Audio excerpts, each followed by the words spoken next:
Michelle Schwartzman.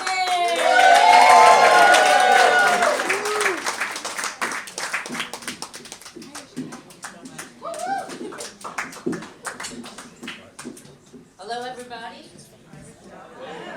My name is Michelle Schwartzman, and my mother thinks I'm gay. She called me up the other day and said, "Do you have something to tell me?" I said, "Ma, what are you talking about?" She said, "Who is Alexa?" I hear you talking to Alexa all the time. "Alexa, what time is it? Alexa, louder. Alexa, stop."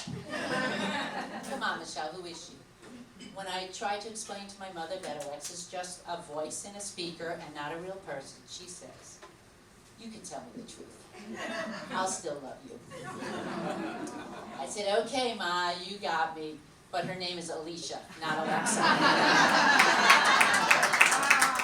So that's from 3 years ago. And I'm sorry to say that both my mother and the relationship are dead.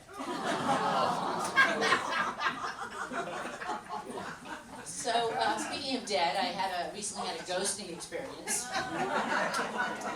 I met a guy online, and we were talking and texting and FaceTime.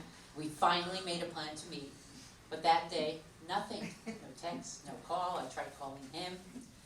I thought, oh my God, I've been ghosted. Until the next day, when I read his obituary. Deadly sin. And the first thing I noticed was the son of a bitch lied about his age. Typical. But he was impressive. Dead, but impressive. But you know what? Everybody sounds impressive in the obituary. So if you need help with your profile, just go there.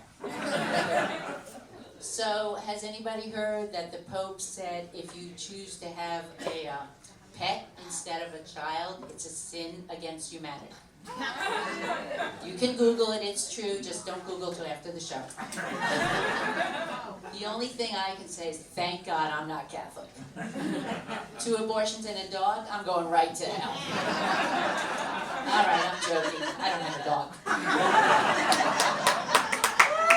But speaking of dogs, let's get back to my dating life.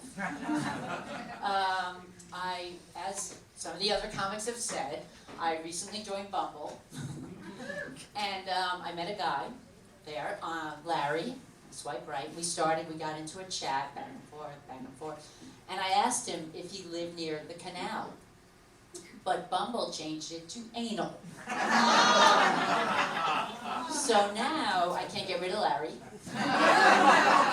He's like a stalker, but worse than that, I keep getting ads for butt plugs, for creams, and for double-sided dildos. But all at a discount if anybody's interested. But I didn't give up, all right? And I saw a guy that met all my qualifications, Peter. He was good-looking, he was tall, he was athletic, he was successful, and he was single. So I swiped right, and we matched. Bravo. Yay, okay. There was only one problem. Peter's location, Newark Airport. And he lives in Los Angeles.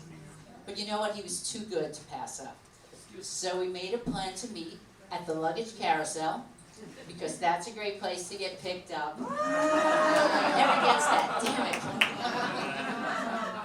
And I have to tell you, Peter was everything he said he was, and a little more. And he was so good.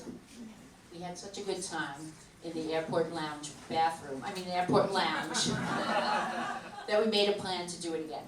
But we're going to mix it up. We're going to head over to LaGuardia. Because I hear the bathrooms there have all been redone. But I actually did meet someone online for a funeral procession. Yeah, I was followed the wrong hearse, right cemetery, wrong plot.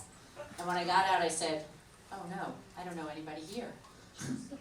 But I didn't want to be rude, so I stayed for the service. And the woman who died was really very, very interesting, and she was my age, which was a little frightening. But I stuck around to throw some dirt on the coffin. I don't know if the Jews are here, but that's a blessing. And I got to talking to one of the guys, and we had a lot in common. I played tennis, he played tennis. I was at a funeral, he was at a funeral.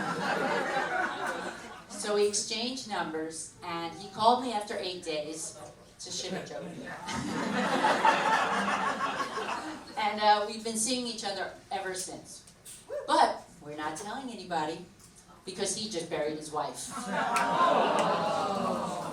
So I think it's my time, but I am going to say that this was the most deadly set I've ever had. I've got my mother, I've got the wife of the woman, I got the ghost, and I got the abortion. So that's my time. My name is Michelle.